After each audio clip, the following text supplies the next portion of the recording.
নমস্কার বন্ধুরা, welcome to ওভিয়নি blog. চলুন আজ নতুন এক ভ্রমণে যাই। ভোরবেলা বাড়ি থেকে রওনা দিলাম। চারপাশে হালকা কুয়াশা আর ঠান্ডা বাতাসে শুরু হলো আমাদের দীঘার উদ্দেশ্যে যাত্রা। ঝকঝকে রাস্তা আর সবুজ প্রকৃতি। প্রায় 5 ঘন্টার পথ কখন যে কেটে গেল বুঝতেই পারিনি।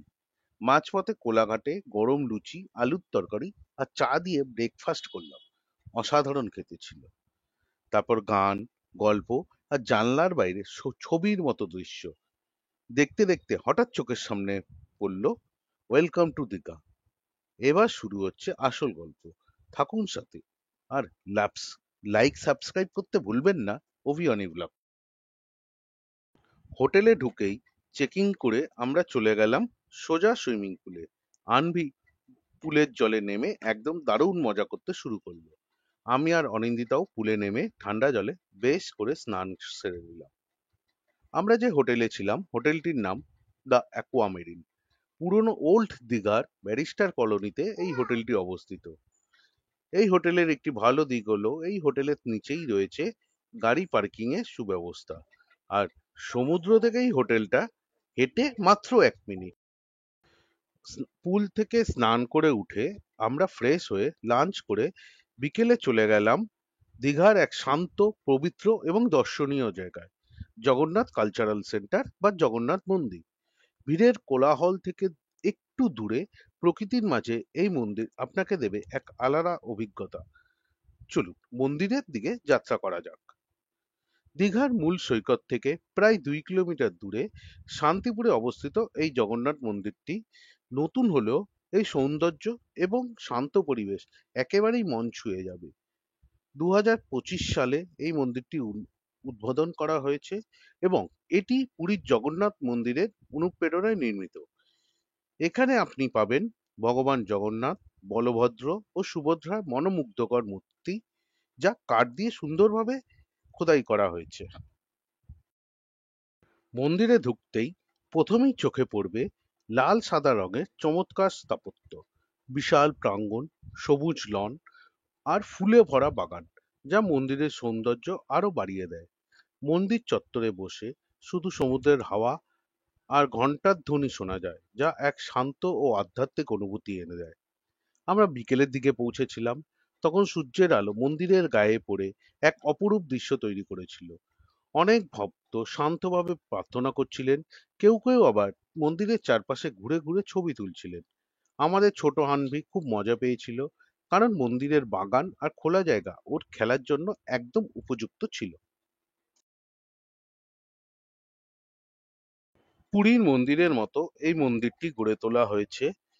মন্দিরের বাইরে পুরীর মন্দিরের বাইরে যেরকম একটা লোহার স্তম্ভ থাকে, সেই রকম লোহার স্তম্ভও এই মন্দিরের বাইরে রয়েছে। মন্দিরের প্রধান গেট পেরোলে সামনে দাঁড়ালেই পুরীর মন্দিরে যেরকম জগন্নাথ দেবকে দেখা যায়, সেই রকম জগন্নাথ দেবের দর্শনও আপনারা পেয়ে যাবেন। মন্দিরটি শ্বেত শুভ্র পাথরে তৈরি এবং বেশ পরিষ্কার পরিচ্ছন্ন।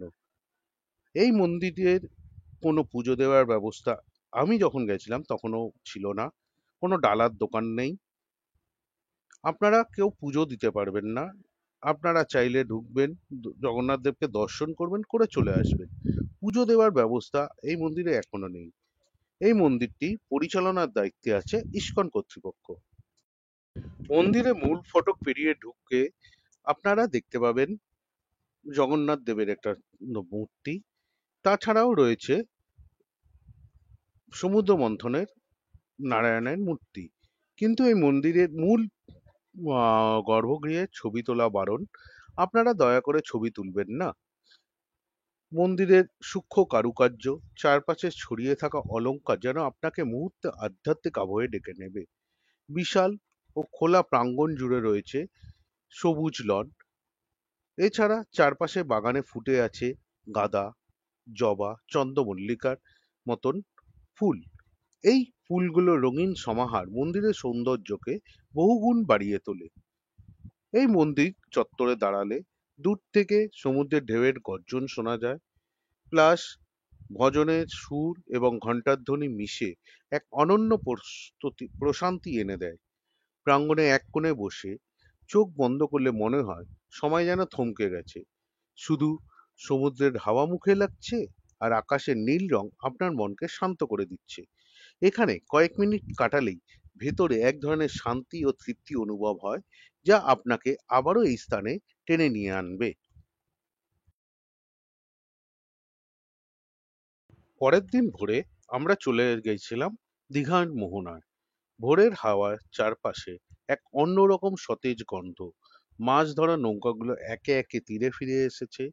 জেলেরা সদ্য ধরা মাছ নামাচ্ছে, কেউ বড় ভেটকি, কেউ ইলিশ, আবার কোথাও শুকনো করার জন্য সাজানো শুটকি মাছ। সমুদ্রের লবণাক্ত বাতাস আর মাছের কোলাহলে পুরো পরিবেশ যেন জীবন্ত হয়ে উঠেছে। এখানে দাঁড়িয়ে মনে হচ্ছিল এটাই দীঘার এক সত্যিকালে প্রাণের স্পন্দন। এখানে ইলিশ মাছ, এই 1 কিলোর ওজনের ইলিশ মাছের দাম চাইছিল 1200 টাকা করে। আপনারা চাইলে আনতে পারেন, ওরা প্যাকিং করে দেবে, প্যাকিং চার্জ 150 টাকা আলাদা। মোহনা থেকে আমরা চলে গেছিলাম শঙ্করপুরের উদ্দেশ্যে ব্রেকফাস্ট করার জন্য। দীঘা থেকে শঙ্করপুর যাওয়ার মেন উদ্দেশ্য ছিল এই মেরিন ড্রাইভ রোডটা দিয়ে যাওয়া। এই মেরিন ড্রাইভ রোডটা যেন এক অন্যরকম অভিজ্ঞতা। এক পাশে নীল সমুদ্র আর অন্য পাশে ঘন সবুজ ঝাউবনের সারি। মনে হয় প্রকৃতি যেন নিজের হাতে এই রাস্তা সাজিয়ে দিয়েছে। হালকা বাতাসের পরশ, দূর থেকে ভেসে আসা ঢেউয়ের শব্দ আর নির্জনতার মাঝে গাড়ির ছন্দ, সব মিলিয়ে মনটা একেবারে প্রশান্ত হয়ে যায়। যারা ভিড় থেকে দূরে শান্তিতে সমুদ্র উপভোগ করতে চান, তাদের জন্য এই পথটা যেন সত্যিই স্বর্গীয়। আমরা যেহেতু ওল্ড দীঘার ব্যারিস্টার কলোনিতে ছিলাম, তাই ব্যারিস্টার কলোনির সামনে এই পার্কটাতে আমরা সন্ধেবেলা এসে বসতাম। খুব সুন্দর সাজানো গুছানো একটা পার্ক। পাশ দিয়ে হেঁটে যাওয়ার রাস্তা, সি সাইড ধরে marine drive road, marine drive pathway এটা। খুব সুন্দর সাজানো গোছানো, বাচ্চাদের খেলার জন্য একটা ছোট চিলড্রেন পার্কও আছে। প্লাস এখানে যারা হকার্স, তারা আপনাদেরকে চা, বিস্কিট যাই আপনারা কিনুন না কেন, তারা বলছে দাদা কাপটা গিয়ে দয়া করে ওয়েস্ট বিনে ফেলবেন। এটা সত্যি খুব প্রশংসার যোগ্য। জায়গাটা সত্যি পরিষ্কার এবং সেটা পরিষ্কার রাখার দায়িত্ব আপনাদের, আমাদের। আমরা এবারে এসেছি হোটেলে ছিলাম, সেটার নাম হোটেল মেরিন ব্লু। আমরা ইউকো ব্যাংকের থেকে বুক করেছিলাম, তাতে আমাদের ভাড়া পড়েছে 1500 টাকা করে। এই হলো হোটেলটা। আর এই যে কাছের যে ঘেরাটা দেখছেন, এইটা হচ্ছে গিয়ে আপনার সুইমিং পুল। পার্কিংয়েরও ব্যবস্থা আছে, 3টে গাড়ি রাখতে পারবেন। আমার গাড়িও রাখা রয়েছে হোয়াইট কালারের। এছাড়া এমনি হোটেলের মারফতে বুকিং করলে ইউকো ব্যাংকে বুকিং অ্যামাউন্ট 1500 টাকা, আর হোটেলের ডাইরেক্ট ফোন করে বুক করলে আপনার 2100 টাকা থেকে বুকিং চালু হচ্ছে। হেঁটে এই রাস্তাটা সোজা চলে গেছে আপনার বিচের দিকে। হেঁটে গেলে বিচ এখান থেকে 2 মিনিট। হোটেলেই খাওয়ার ব্যবস্থা আছে, আর এগুলো রয়েছে আপনার আশেপাশে কিছু খাবারের রেস্টুরেন্ট, যদি আপনারা বাইরে খেতে চান খেতে পারেন। আমাদের দীঘা ট্যুরের ভিডিওটি আপাতত এইটুকু।